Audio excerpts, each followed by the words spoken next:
एक एक करके चीज़ें बात करेंगे। अच्छा, मैं कुछ चीज़ें क्लियर कर दूं, चूंकि टीयर 1 क्वालिफाइंग इन नेचर है तो आपको टीयर 1 के लिए नहीं पढ़ना है, आपको फोकस जो मेनली होना चाहिए वो टीयर 2 एग्जाम पे होना चाहिए, क्योंकि आपका सिलेक्शन टीयर 2 के मार्क्स पे होने वाला है। तो टीयर 1 का सिलेबस आपने देखा, अभी मैं दिखाऊंगा, अभी टीयर 1 का सिलेबस थोड़ा ब्रॉड भी है, टीयर 2 का सिलेबस थोड़ा छोटा है कंपैरेटिवली, कंपेयर करा जाए तो आपको टीयर 2 के अकॉर्डिंग पढ़ना है, ना कि टीयर 1 के अकॉर्डिंग, ठीक है।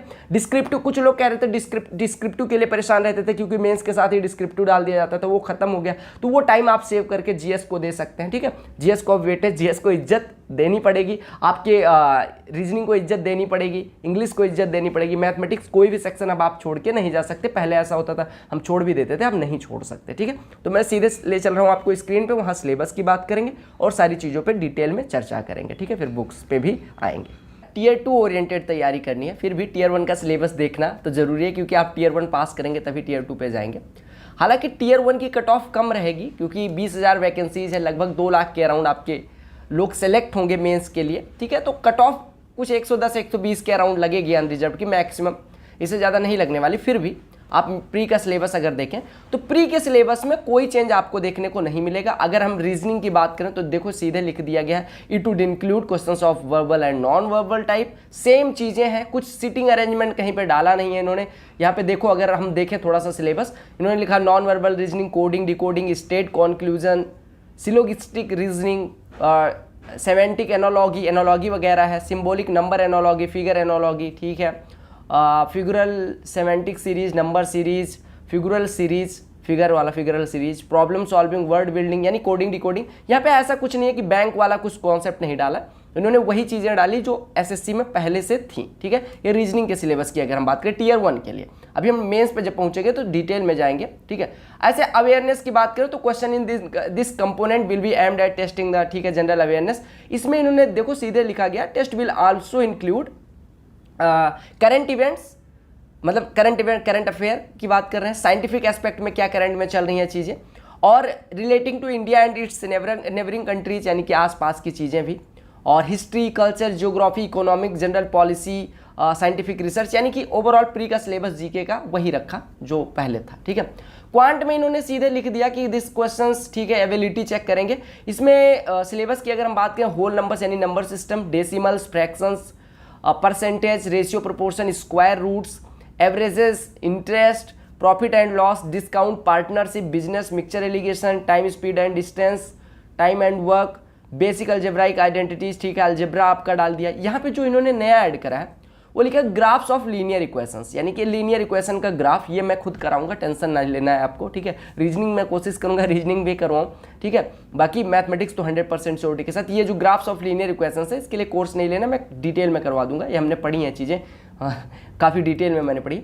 Triangle and its various kinds of centres, ठीक है, ये पहले भी था। कॉन्ग्रुएंस एंड सिमिलरिटी, ट्राइंगल का रिलेटेड ये स्टार बैच में मैंने डिटेल में करवा रखा है। सर्कल, टेंजेंट, यानी एडवांस वाला पोर्शन पूरा आपको स्टार बैच में मिल जाएगा, जो भी इन्होंने right prism, right circular cone, right circular cylinder, hemisphere, parallelepiped, pyramid, trigonometric ratios, degree, radian, measure, standard identities, complementary angles, height and distance, histogram, frequency, polygon, bar diagram and pie chart. Pre का syllabus में कुछ इन्होंने ज़्यादा कुछ नहीं add करा है, हालांकि मेंस में थोड़ा सा कुछ चीज़ ऐड करा है, वो उस पर हम बात करेंगे। पहले ये देख लेते हैं कि अगर बात करें, 2 चीज़ें ऐड हुई हैं मैथमेटिक्स में ओवरऑल अगर हम बात करें। एक तो ये हो गया आपका लीनियर इक्वेशंस का ग्राफ, और दूसरा प्रोबेबिलिटी, बाकी कुछ ऐड नहीं हुआ है एज पर नाउ, दोनों चीज़ें मैं करवा दूंगा। इंग्लिश कंप्रेंशन की प्री के लिए बात करें तो इन्होंने लिख दिया है कि आपका क्वेश्चन इन पैरा, ठीक है, इंग्लिश का वही है। ग्रेजुएशन क्वेश्चन क्या लिखा है, level commensurate with the essential qualification, ठीक है। Graduation and question in part C will be 10th standard, यानी आपकी अंग्रेजी 10th स्टैंडर्ड लेवल की रहेगी। अब हम आते हैं मेंस के सिलेबस पे, जिससे हमें नौकरी मिलने वाली है। नंबर सिस्टम में इन्होंने वही चीज़ें रखी, फंडामेंटल एरिथमेटिकल ऑपरेशंस में वही चीज़ें रखी, ठीक है। अलजेब्रा वही चीज़ें रखी, ज्योमेट्री में इन्होंने वही चीज़ें रखी, मेंसुरेशन वही चीज़ें हैं। ट्रिगोनोमेट्री में इन्होंने एक चीज़ मेंशन कर दिया, देखो ट्रिगोनोमेट्री यानी आप पैरा 3rd का 10 पॉइंट का फर्स्ट सब क्लॉज का 6th सब क्लॉज, यानी ये ट्रिगो वाले पे फोकस करिए। ट्रिगो में इन्होंने लिखा trigonometry, trigonometric ratios, complementary angles, height and distance, simple problems only, यानी ट्रिगो को बहुत हाई लेवल का नहीं पढ़ना है आपको, सिंपल, मैं हमेशा से सिंपल रखने की कोशिश कर रहा था, सिंपल ही चीजें पूछी जाएंगी। और standard identity like sine square theta plus cos square theta 1, मतलब बेसिक ट्रिगो, बहुत हाई लेवल की ट्रिगो नहीं कि साइन 2.5 डिग्री की वैल्यू क्या होगी, इस तरह की नहीं, बेसिक ट्रिगो आपकी, जैसे बैंक में अगर ट्रिगो पूछी जाती है, यानी मतलब इन्होंने ना मैथमेटिक्स को ओवरऑल बैंक से मर्ज करके थोड़ा सा लो लेवल लेके आए हैं। अगर हम बात करें ट्रिगो की, तो ट्रिगो को एकदम लो लेवल कर दिया, ठीक है। यहाँ पे जो नया चीज ऐड हुआ है वो स्टेटिस्टिक्स एंड प्रोबेबिलिटी ऐड हुआ है, जो मैंने बताया था। Use of tables and graphs, frequency polygon, ये चीजें तो थी ही। Bar diagram, measures of central tendency, mean median and mode, standard deviation, ये पहले एसएससी में बहुत कम पूछा जाता था, ये रेलवे में ज्यादा पूछा जाता था। इन्होंने इस बार क्या किया कि इसी में डाल दिया, यानी आपका डेविएशन वगैरह ये भी मैं करा दूंगा, डेविएशन मैंने करवाया नहीं, डेविएशन और स्टेटिस्टिक्स जिसको सांख्यिकी कहते हैं वो मैं करवा दूंगा, ठीक है, वो काफी हेल्प करने वाली है। तो 3 चीजें ओवरऑल अगर हम देखें, एक तो लीनियर इक्वेशन का ग्राफ, दूसरा प्रोबेबिलिटी, और तीसरा ये जो स्टेटिस्टिक्स वाला पोर्शन है ये भी नया है एसएससी के लिए। अब एसएससी में ये चीजें भी पूछी जाएंगी, ठीक है। तो ये हो गया आपका मैथमेटिक्स का सिलेबस ओवरऑल। अगर हम रीजनिंग की बात करें तो रीजनिंग, अगर हम, जो लोग कंफ्यूज है कि बैंक की पढ़नी है क्या पढ़नी है, रीजनिंग का यहाँ पे देखो, इन्होंने overall venn diagram, symbolic number classification, drawing interferences, figural, punched hole, ठीक है, वो जो कटा वटा होता है, embedded figures, critical thinking, problem solving, emotional intelligence, word building, social intelligence, coding, decoding, ठीक है। यहाँ पे इन्होंने ऐसा कहीं नहीं लिखा इनइक्वालिटी वगैरह जो बैंक में आती है रीजनिंग, वो सब नहीं लिखा, सिटिंग अरेंजमेंट भी नहीं डाला, हालांकि सिटिंग अरेंजमेंट बेसिक से एसएससी पूछता है। तो आप ऐसा नहीं पागल हो जाए कि आप रीजनिंग के लिए कुछ भी पढ़े जा रहे हैं, बैंक की रीजनिंग पढ़ रहे हैं, वो कठिन कठिन सी रीजनिंग नहीं, कुछ भी नहीं पढ़ना। जितना आपने एसएससी का करा उससे एक लेवल अप जाने के लिए आप थोड़ा सा रीजनिंग को एक्सप्लोर कर सकते हैं, लेकिन इसका मतलब ये रीजनिंग का आपकी बार जो पेपर हो रहे हैं अब उसमें रीजनिंग थोड़ी कैलकुलेटिव आ रही है, तो उसी लेवल का रीजनिंग आपको प्रैक्टिस करना है। बुक्स की अभी हम बात करेंगे, पहले एक बार सिलेबस को एक बार मगअप कर लेते हैं, ठीक है। अगर हम बात करें इंग्लिश की, तो इंग्लिश के लिए यहाँ पे चीजें लिखी हैं, vocab, grammar, sentence structure, synonym, antonym, correct uses, spot the error, fill in the blank, synonym, homonyms यानी synonym, antonym, spelling detecting, misspelled word, idiom phrases, one word, improvement of sentence, active passive, convert into direct indirect, shuffling मतलब PQR जो para jumble होता था, cloze test, convert to test comprehension. हाँ, यहाँ पे ये important चीज है, टू टेस्ट कॉम्प्रीहेंशन। यहाँ पे अगर देखें एक चीज में, एक मिनट, ये देखो ये वाला चीज, टू टेस्ट कॉम्प्रिहेंशन 3 और मोर पैराग्राफ्स विल बी गिवन, यानी पैराग्राफ अब ज्यादा डाले जाएंगे। इस वजह से आप करंट के लिए जैसे न्यूज़पेपर नहीं पढ़ते थे, तो आपको न्यूज़पेपर पढ़ना पड़ेगा, इंग्लिश में भी हेल्प करेगा, ओकैब में भी हेल्प करेगा। और यहाँ पे जो आपको पैरा में लिखा हुआ है कि पैरा आपको मतलब पैराग्राफ 3 या उससे ज़्यादा भी हो सकते हैं, तो इसमें भी आपका हेल्प करेगा, ठीक है। तो आपको न्यूज़पेपर रीडिंग की स्किल डेवलप करनी पड़ेगी। न्यूज़पेपर रीडिंग करने से आपको अंग्रेजी की समझ भी हो जाएगी, ग्रामर नहीं भी आता तो भी आप काफ़ी चीज़ें समझ के कर पाएंगे, और हिंदी मीडियम वालों के लिए तो ज़्यादा जरूरी हो जाएगा, ठीक है। 3 or more paragraphs will be given, question based on एक minute, questions based on those will be asked, ठीक है, पैराग्राफ दे दिए जाएंगे। At least 1 paragraph should be a simple, 1 on a book और स्टोरी, एक पैराग्राफ आपका सिंपल सा रखेंगे। Other 2 paragraph should be on current affairs, यानी करंट का जो एडिटोरियल मटेरियल होता है वो आपको अब पढ़ना पड़ जाएगा। एसएससी ने लिख दिया कि भैया अब ऐसे आप नहीं बच सकते, ठीक है। तो आपको ये चीजें इन्होंने लिख दी। इंग्लिश का भी सिलेबस हो गया, आपको पता है इंग्लिश 45 नंबर की, मतलब 45 क्वेश्चन 135 नंबर का मेंस में रहेगा। मैथमेटिक्स 90 नंबर की, रीजनिंग 90 नंबर की, और अगर हम आए जीए पे तो ये 75 नंबर का रहेगा, ठीक है। ये देखो, अब आते हैं जीए पे, यानी कि जीके पे। देखो इन्होंने लिखा है कि क्वेश्चंस आपको करंट इवेंट का, एवरीडे ऑब्जर्वेशन का, ठीक है। The test will also include, मतलब आपको करंट अफेयर का इन्होंने बार बार करके करंट अफेयर अब आपका अच्छा आएगा, लेकिन ऐसा नहीं। अब देखो क्योंकि आपकी पहली बार हो रहा है तो काफी सारे टीचर्स आपको मिसगाइड, मतलब यार मिसगाइड नहीं, लेकिन कई लोग अपना कोर्स बेचने के लिए ऐसा कर सकते हैं कि जीके ये है, जीके नहीं। जीके में जो सिलेबस में दिया है उतनी चीजें पढ़नी है। जीके हमेशा से अनप्रिडिक्टेड रहता है, लेकिन इन्होंने मेंशन कर दिया कि करंट अफेयर पे ज्यादा ओरिएंटेशन रहेगा क्योंकि मेंस में है।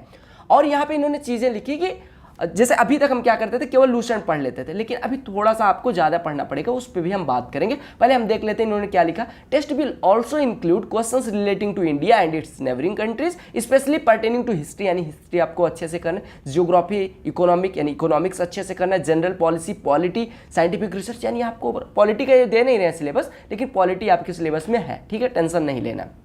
तो ये आपका हो गया जनरल अवेयरनेस। अब आपको पता है कि इंग्लिश और जनरल अवेयरनेस मिलके 70 नंबर, इसमें आपको सेक्शनल कट ऑफ पार करनी है। मैथमेटिक्स और रीजनिंग मिलके उधर 60 क्वेश्चन, उसमें सेक्शनल कट ऑफ पार करनी है। तो सेक्शनल के बाद फिर एग्रीगेट आपका कट ऑफ बनेगा। ये आपको क्लियर ही हो गया। सिलेबस पे हमने बात कर ली, अब कंप्यूटर की बात कर लेते हैं, फिर बुक पे आएंगे, ठीक है, और स्ट्रेटजी पे उसके बाद में आएंगे। थोड़ा सा नीचे चलते हैं। देखो आपको यहाँ पे लिखा मिल जाएगा कंप्यूटर का। कंप्यूटर पे इन्होंने लिखा organisation of computer centre, CPU वगैरह, inputs output devices, computer memory. ये क्वालिफाइंग ही है, लेकिन क्वालिफाई करने के लिए इसकी कट ऑफ वेरी करवा सकते हो। वैसे मिनिमम कट ऑफ जनरल के लिए 30% है, लेकिन वो वेरी भी कर सकती है। इस वजह से आपको ये मतलब इग्नोर नहीं करना है, ठीक है। पहले जैसे कंप्यूटर नहीं पढ़ा, एक प्रश्न आ गया, लेकिन अब इग्नोर नहीं करना, पढ़ के जाना पड़ेगा, नहीं तो आप फेल कर दिए जाओगे, ठीक है। कंप्यूटर का बेसिक हो गया, कंप्यूटर मेमोरी हो गया, मेमोरी ऑर्गेनाइजेशन हो गया, backup devices, PORTs, Windows explorer, keyboard shortcut वगैरह।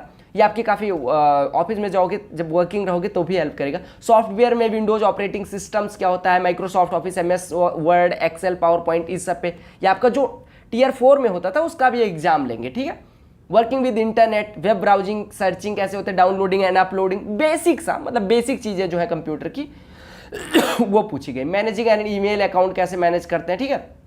एक मिनट, हाँ, basic of networking, cyber security, networking devices, protocols वगैरह वगैरह, ये सारी चीज़ें आपका मतलब कंप्यूटर आपका बेसिक सा है। तो सिलेबस में आपको जो अगर चेंज देखने की बात करो तो इंग्लिश का सिलेबस में चेंज है, थोड़ा सा पैरा इन्होंने ज़्यादा कहा है। 3 पैरा आएंगे, 3 पैरा मान लो कि 15 क्वेश्चन के अराउंड हो सकते हैं, उससे ज़्यादा भी हो सकते हैं। तो पैरा और एडिटोरियल पे इन्होंने फोकस करवाया। मैथमेटिक्स में आपको 2 चीज़ें चेंज करी हैं, प्रोबेबिलिटी स्टैटिस्टिक्स और वो लीनियर इक्वेशन का ग्राफ। ये चीज़ें मैं करवाऊंगा, कोई टेंशन नहीं। रीजनिंग में कोशिश करूंगा, रीजनिंग जितना अच्छे से हो पाए मैं करवाऊँ। बाकी आप लोग मैथमेटिक्स का और मतलब पार्ट 1 का मतलब बिल्कुल टेंशन छोड़ दीजिए।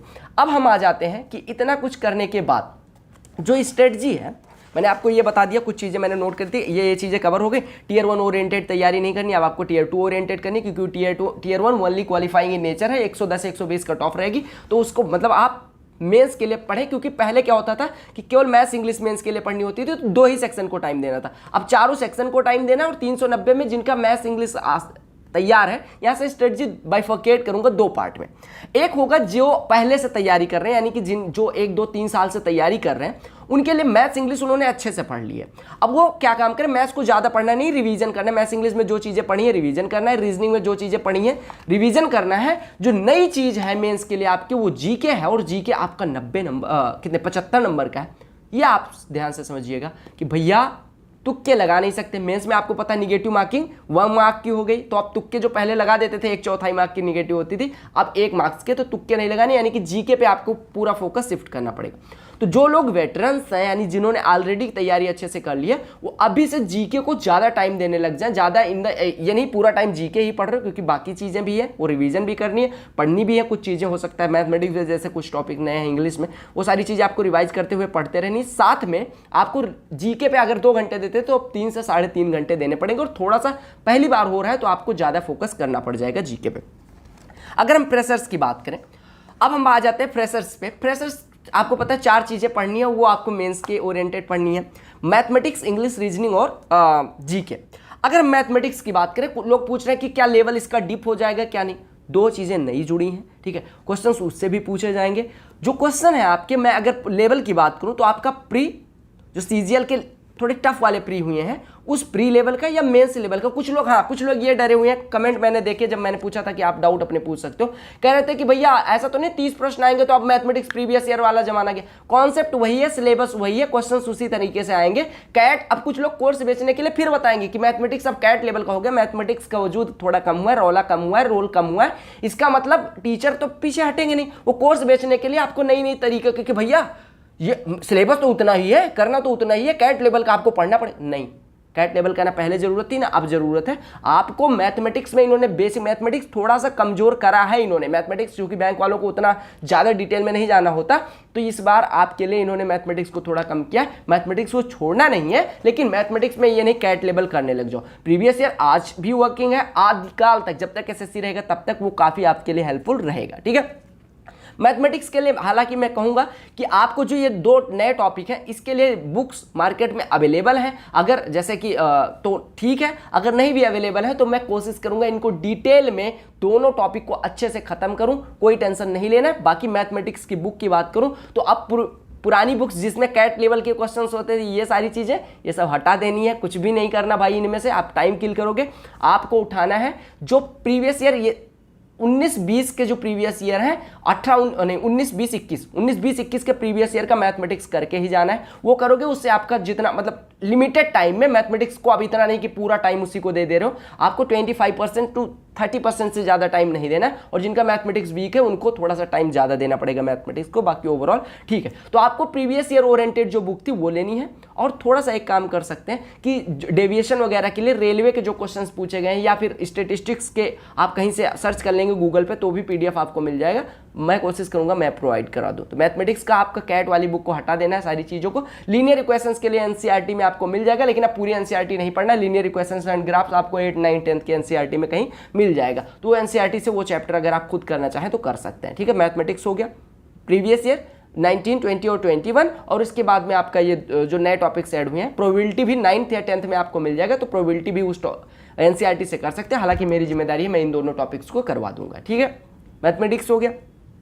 अब हम इंग्लिश की बात करें, इंग्लिश में आपको पता है इंग्लिश का लेवल थोड़ा सा अप लेके गए हैं। इंग्लिश चूंकि CET जब आएगा तो वो बैंक वाले भी रहेंगे, तो इंग्लिश का लेवल थोड़ा सा आपका हाई जाएगा। इंग्लिश के लिए आपको एडिटोरियल पढ़ना ही पढ़ना पड़ेगा, मतलब न्यूज़पेपर रीडिंग की स्किल आपको डालनी पड़ेगी। या आपका करंट अफेयर में भी हेल्प करेगा और इधर भी हेल्प करेगा। तो न्यूज़पेपर जो लोग कहते थे कि अभी मैं अवॉइड करता था, मैं नहीं पढ़ता था जब भी SSC की तैयारी में, लेकिन अभी आपको पढ़ना पड़ेगा। अब इसका मतलब ये नहीं पूरे टाइम न्यूज़पेपर ही पढ़ रहे हो। न्यूज़पेपर पढ़ना मतलब कि आपको थोड़ी सी रीडिंग स्किल हो जाएगी, वो कैप तैयार हो जाएगी और वहां से करंट अफेयर भी तैयार हो जाएगा। पैसेज को समझने, क्लोज टेस्ट को समझने में काफी हेल्प मिलेगी, एक फ्लो बन जाएगा, ठीक है।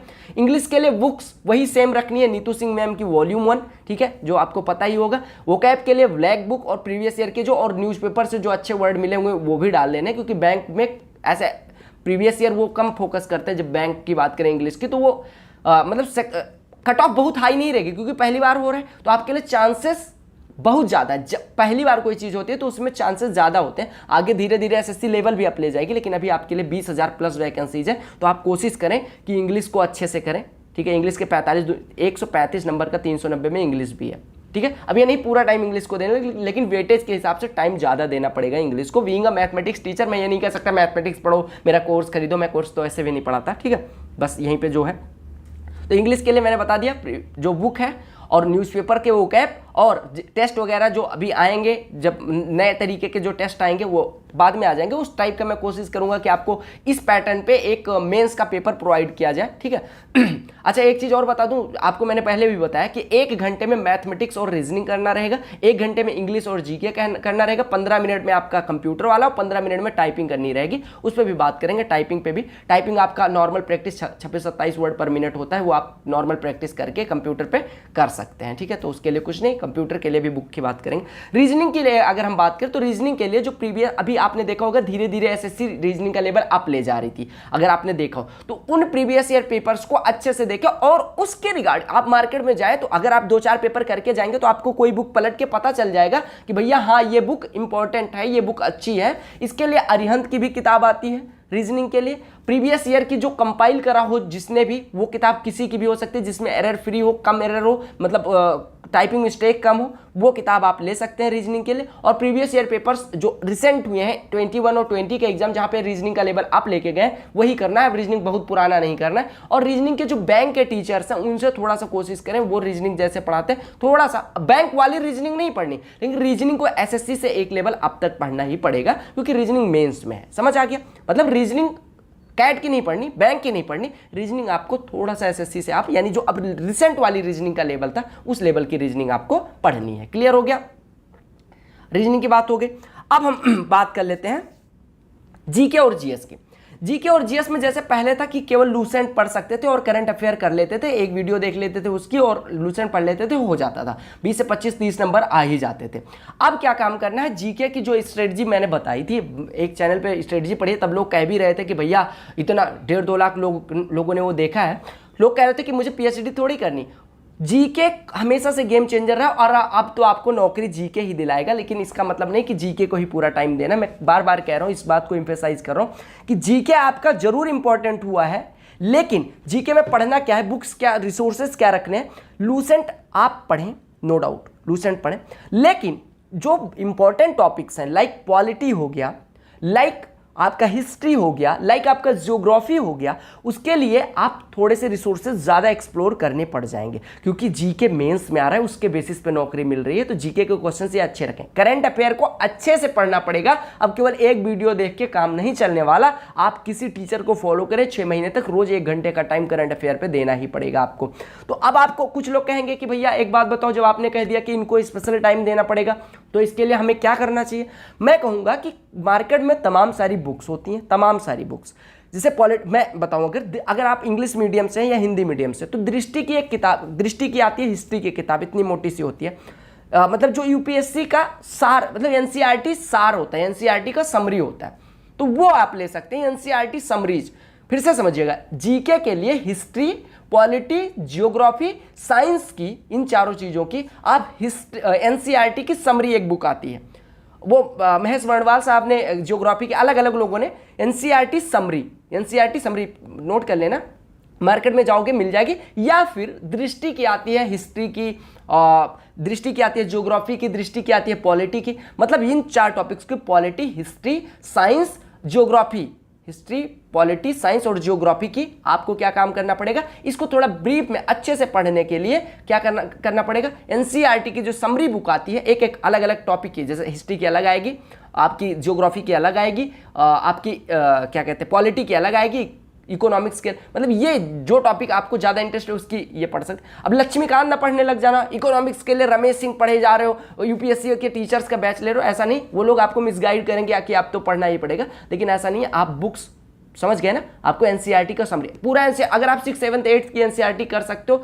तो भी बढ़िया, लेकिन अभी आपकी 3 महीने बाद एग्जाम है, जो आने वाले समय में 2023 की तैयारी करेंगे उनको तो मैं कहूंगा एनसीईआरटी पढ़ना ही पड़ेगा आप, ठीक है, उनके लिए एनसीईआरटी पढ़ना पड़ेगा। 6 to 12 आपको एनसीईआरटी कर ही लेना चाहिए अगर आप 2023 की तैयारी कर रहे हैं तो, ठीक है, आप एनसीईआरटी कर लेना। अदरवाइज आप एनसीईआरटी समरी भी कर सकते हैं अगर आप चाहें, क्योंकि समरी में इंपॉर्टेंट चीजें ही हैं, तो पतला रहता है तो आपको रिवीजन करने में आसानी रहती है, उसको अंडरलाइन करके उसका नोट्स बना के जैसे पढ़ना है वो। अब हम आ जाते हैं, इसका हो गया, चारों चीजें हो गई। कंप्यूटर की बात करें, कंप्यूटर के लिए मार्केट में बहुत सारी किताबें हैं, बहुत सारी किताबें देख लें मार्केट में, आप गूगल करेंगे तो पॉपुलर किताबें कंप्यूटर की मिल जाएंगी। कंप्यूटर बेसिक, यानी बीसीए करने वाली किताबें नहीं, कंप्यूटर बेसिक जो किताबें आती है, जो आपका बैंक के लिए आता था, बैंक में कंप्यूटर एग्जाम, मतलब बैंक एग्जाम में जो कंप्यूटर के क्वेश्चंस पूछे जाते हैं, उस तरह की जो बेसिक किताब है कंप्यूटर की, कोई सी एक किताब ले, मल्टीपल रिवीजन्स करें, बहुत ज्यादा उसी के पीछे ना पागल हो जाए। कंप्यूटर बेसिक सा क्वेश्चन आएगा, ऐसा कुछ नहीं है कि बहुत यूनिक सा क्वेश्चन आएगा, जो आपको धीरे धीरे एक किताब को बार बार पढ़ने से समझ में आ जाएगा।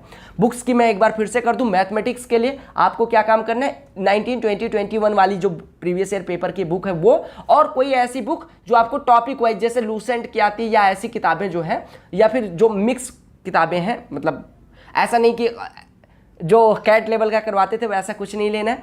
इंग्लिश का मैंने बता दिया, नीतू सिंह मैम की वॉल्यूम 1 ब्लैक बुक, या फिर ओकैप के लिए न्यूज़पेपर आपको पढ़ना ही पड़ेगा, और जो मॉक्स वगैरह देंगे उसके ओकैप्स रहेंगे। रीजनिंग के लिए मैंने आपको बता दिया एसएससी का +1 लेवल, यानी कि एसएससी लेवल से 1 लेवल ऊपर। जीके जीएस का लूसेंट आपको करना है, लूसेंट लास्ट टाइम में रिवीजन के लिए इंपॉर्टेंट रहेगा। करंट अफेयर के लिए नहीं बताया, करंट अफेयर के लिए किसी एक टीचर को फॉलो करना शुरू कर दे, बहुत सारे आपको 300+ क्वेश्चंस देते हैं, जो पेड हैं, 250-300 रुपये महीने लेते हैं, लेकिन वो महीने के 300 करंट अफेयर, तो करंट अफेयर पे आप ज़्यादा फोकस करें, करंट अफेयर पे भी फोकस करने की ज़रूरत है। ऐसा नहीं पहले करंट अफेयर को कहते हैं कैसे करें, एक वीडियो कर लेंगे, लेकिन अभी आपको फोकस करने की ज़रूरत पड़ेगी। और साथ ही साथ मैंने बता दिया कि आपको एनसीईआरटी की समरी वाली बुक ले ही लेनी चाहिए। और अगर आप 2023 या 24 की तैयारी कर रहे हैं तो उसके लिए आपको, चूंकि मैंने यूपीएससी थोड़ा, मतलब यूपीएससी का माइंडसेट अब मेरा है, तो उस बेसिस पे मैं बता रहा हूँ कि आप ये चीज़ें करें, आपके लिए काफ़ी हेल्पफुल रहेंगी, ठीक है। एसएससी जब मैंने पढ़ता एसएससी निकाला तो उस तरह से, लेकिन यूपीएससी जब से पढ़ना शुरू किया, यूपीएससी जैसे पढ़ा, मुझे लगता है कि वो अगर आप कर लेंगे एसएससी के लिए मोर देन एनफ रहेगा, किसी भी वन डे ईयर के लिए, ठीक है। अब हम बात कर लेते हैं हाँ, एक चीज़ और, अब यहाँ पे आपको मिसगाइड नहीं होना है। मिसगाइड कहने का मतलब, मिसगाइड करेंगे कुछ लोग आके, जैसे अलग अलग टॉपिक के जो टीचर्स हैं, 1 मिनट में अपनी फोटो बड़ी कर दूँ ताकि आपको समझ, हाँ, अब अलग अलग टॉपिक के जो टीचर हैं, लाइक जीके का बोलबाला नो डाउट अब थोड़ा बढ़ा क्योंकि मेंस में अब आ गया, लेकिन अब जीके ही पढ़ने लग जाओ, जीके ही पढ़ाएंगे, यूपीएससी वालों से लोग देखने लग जाएंगे।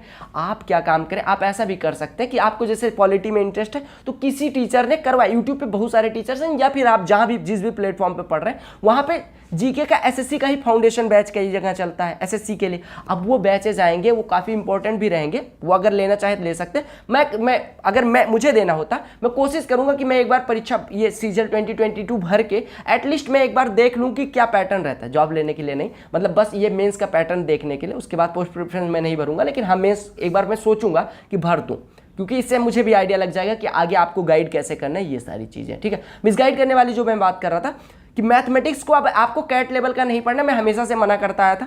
इंग्लिश को आपको थोड़ा सा एक लेवल अप ले जाना है, इंग्लिश के टीचर्स का नो डाउट क्रेज थोड़ा सा बढ़ेगा, लेकिन मैथ्स और रीजनिंग की जिम्मेदारी तुम्हारे भाई की रहेगी। ठीक है, चैनल पे सारी चीज़ें मिलेंगी। इंग्लिश भी मैं कोशिश करूंगा आपके लिए टीचर ले आऊँ, जाकि आपको मिसगाइड कोई ना कर पाए। जीके जीएस के लिए कोशिश रहेगी मेरी, मैं नहीं कहता, मैं 10% अभी कह सकता हूँ ऐसे ओटी की कोशिश करूंगा कि टीचर ले आए और जो एसएससी का नया पैटर्न है उस पैटर्न पे आपको पढ़वाया जाए। लेकिन 3 महीने में सारी चीज़ें व्यवस्था करना नियरली इम्पॉसिबल होगा, बट फिर भी आप लोगों को फिर से जो चीज़ें मैंने बताई इसी पे फोकस रहना है। बुक लिस्ट मैंने बता दी, स्ट्रेटजी, अभी स्ट्रेटजी की बात कर लेते हैं। बेसिक पार्ट जो स्ट्रेटजी का होता है वो 3 महीने में आपको आपका वीक एरिया, अगर आपने मैथमेटिक्स और इंग्लिश अच्छे से पढ़ा है तो आपको उसका केवल रिवीजन करना है। रीजनिंग के लिए आपको प्रैक्टिस करनी ही पड़ेगी। रीजनिंग आपको कोई ऐसा नहीं कि आपका आईक्यू लेवल बढ़ा दे, रीजनिंग एक ऐसी चीज़ है जो आपके इंटेलिजेंस पे डिपेंड करती है, तो इंटेलिजेंस आपको ऐसे कोई बढ़ा नहीं सकता। ठीक है, तो रीजनिंग को भी अब टाइम ज़्यादा देना पड़ेगा। राइट, समझ आ गया।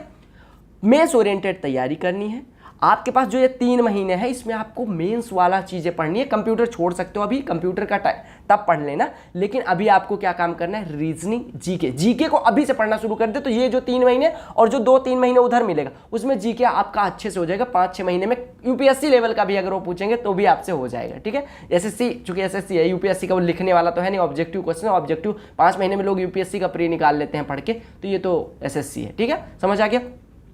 हाँ, और एक चीज़ और, अब आप जो मतलब पुराने लोग हैं जो काफ़ी दिन से पढ़ रहे हैं, वो आपको कई लोग ये कंफ्यूज हैं कि भैया आप माइंडसेट क्या रखें हैं, क्या कुछ भी नहीं चेंज हुआ है। आपको ये सोचना है, आप जो नए लोग आएंगे, जो फ्रेशर्स हैं, उनको तो नए सिरे से पढ़ना है, तो उनके लिए तो कुछ चेंज हुआ नहीं। उनको तो चाहे ये सिलेबस दिया जाता, वो सिलेबस दिया जाता, जिसको पता ही नहीं था कि पहले क्या था। अब जो नई चीज़ है उनके लिए तो वही चीज़ बढ़िया है, उनको तो वही नई चीज़ जिनको पढ़नी है वो तो वही पढ़ने लग जाएंगे। आपको माइंडसेट थोड़ा सा चेंज करना पड़ेगा। आप अभी तक मैथमेटिक्स इंग्लिश को बोलते थे कि इससे सिलेक्शन हो जाएगा, अभी भी होगा। ठीक है, 90 में 90 जो मैथमेटिक्स में कर देगा वो नो डाउट आगे रहेगा। रीजनिंग में बस अब यहाँ पे मैथमेटिक्स और रीजनिंग का 60 क्वेश्चन 1 घंटे में करना है, तो फिर से स्पीड का बोलबाला रहेगा। यानी मैथमेटिक्स की जितनी प्रैक्टिस कर पाओगे, रीजनिंग की जितनी प्रैक्टिस कर पाओगे, वो आपके लिए काफ़ी हेल्प करने वाली। तो स्ट्रेटजी जो रखेंगे वो ये रखेंगे कि मैथमेटिक्स में बहुत हाई लेवल की चीज़ें ना पढ़ के, लेवल की एक लेवल बियॉन्ड एसएससी के जाके, लेकिन प्रैक्टिस ज़्यादा करके स्पीड और कॉन्सेप्चुअल क्लैरिटी थोड़ी सी, मतलब कॉन्सेप्ट्स इतने स्ट्रांग होने चाहिए आपके कि टक करके क्वेश्चन दिखा तो आपको ये ना सोचने में लगे। स्मार्ट अप्रोच आपके पास हर क्वेश्चन की होनी चाहिए, ताकि आप 60 मिनट में 60 क्वेश्चन, रीजनिंग थोड़ी सी हाई करें, और रीजनिंग 30 मिनट में 30 क्वेश्चन, मतलब अगर हम डिवाइड करें, मतलब थोड़ा सा मुश्किल होगा। ठीक है, क्योंकि अभी आपने देखा एसएससी ने थोड़ा सा रीजनिंग का लेवल बढ़ाया था, तो लड़के 25-27 आधे घंटे तक 25 क्वेश्चन में कर देते थे। अब मेंस में रीजनिंग है तो नो डाउट आपका लेवल थोड़ा सा बढ़ेगा, लेकिन आपको स्पीड मेंटेन करने के लिए आपको प्रैक्टिस उस लेवल की करनी पड़ेगी। तो मैथमेटिक्स में भी स्पीड की जरूरत है, रीजनिंग में भी। दूसरा जो पार्ट है मेंस का, उसमें इंग्लिश और जीके 5 से 7-8 मिनट में निपट जाएगा। ठीक है, लेकिन आपके इंग्लिश मान लो 10-15 मिनट, तो उसमें 1 घंटे सफिशियंट है, मोर देन एनफ है। लेकिन इसमें 1 घंटे जो है वो सफिशियंट नहीं होंगे अगर आपकी स्पीड स्लो है, तो स्पीड आपको बढ़ानी पड़ेगी। मैथमेटिक्स में जो लोग काफ़ी टाइम से प्रैक्टिस करते आ रहे हैं उनके लिए यहाँ पे हेल्प होगी, वो और लोगों से यहाँ लीड ले सकते हैं और रीजनिंग को ज़्यादा प्रैक्टिस कर सकते हैं, क्योंकि उन्होंने मैथमेटिक्स कर रखा है। रीजनिंग अच्छे से कर लेंगे तो आपको नंबर जो आपके 180 नंबर का जो है पहला पार्ट, 180 नंबर में मैक्सिमम जितना स्कोर कर लोगे वो लीड ही रहेगा, समझ लो, क्योंकि उसमें लोगों के कम स्कोर रहेंगे। उसमें 60 मिनट में 60 क्वेश्चन करना। अच्छा, एक चीज़ और, सेक्शन 2 के लिए क्या है, पहले इंग्लिश में हम तुक्का भी मार आते थे। ठीक है, 50-50 है तब। अब लोग तुक्का मारने से डरेंगे, क्यों? क्योंकि भैया 1/3 की माइनस मार्किंग बैंक में जो होती थी वो 1/3 इधर कर दी। तो अब आपको ये यूपीएससी का भी 1/3 है, तो ये आपके लिए काफ़ी मतलब थोड़ा सा ज़्यादा डेडिकेशन से पढ़ना पड़ेगा, समझ रहे हो? तो स्ट्रेटजी में आपको बस इतना चेंज करना है कि प्रैक्टिस करके स्पीड ज़्यादा अच्छी कर लेनी है, बेस्ट अप्रोच होनी चाहिए, रीजनिंग को ज़्यादा रगड़ना है। इंग्लिश के लिए आपको न्यूज़पेपर रीडिंग शुरू कर देनी है, ओकैब भी पढ़ना, मतलब जो अच्छी ओकैब दिखे वो नोट करते रहना है। नीतू सिंह वॉल्यूम 1 को अच्छे से प्रैक्टिस करना है, अच्छे से याद कर लेना है, रूल्स को रट्टा मार देना है एकदम। और ओकैब के लिए ब्लैक बुक वगैरह जो प्रीवियस ईयर में पूछे गए, लेकिन 2019, 20 एंड 21 के से पीछे ना जाए, न्यूज़पेपर पर रिलाई करें।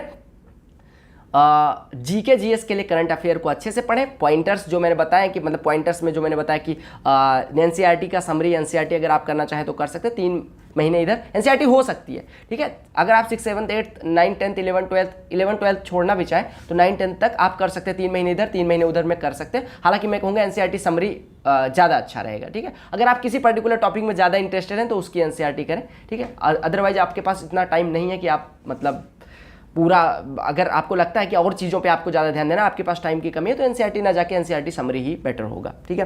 कंप्यूटर के लिए मैंने बता दिया कि कंप्यूटर अगर अभी नहीं पढ़ना चाहते तो कोई। टाइपिंग के लिए प्री के बाद, मेंस के टाइम पे जो प्री के बाद टाइम होगा उसमें आप टाइपिंग कर सकते हैं। अदरवाइज अभी भी थोड़ी टाइपिंग प्रैक्टिस करते रहें, क्योंकि मेंस के बाद आपको 4 सेक्शंस पे फोकस करना रहेगा, ठीक है। तो उस टाइम पे हो सकता है आप टाइपिंग पे ध्यान ना दे पाए, टाइपिंग भी आपकी मेंस के साथ ही होगी, तो उस दिन थोड़ा थकाऊ सा होगा, तो आपको टाइपिंग की भी प्रैक्टिस करते रहनी है थोड़ी थोड़ी। और प्री के बाद जो टाइम होगा उसमें कंप्यूटर पढ़ सकते हैं। बाकी अगर आपको कभी खाली टाइम मिले, संडे अलॉट कर दिया या जो भी, कि कंप्यूटर इस टाइम में पढ़ लेंगे।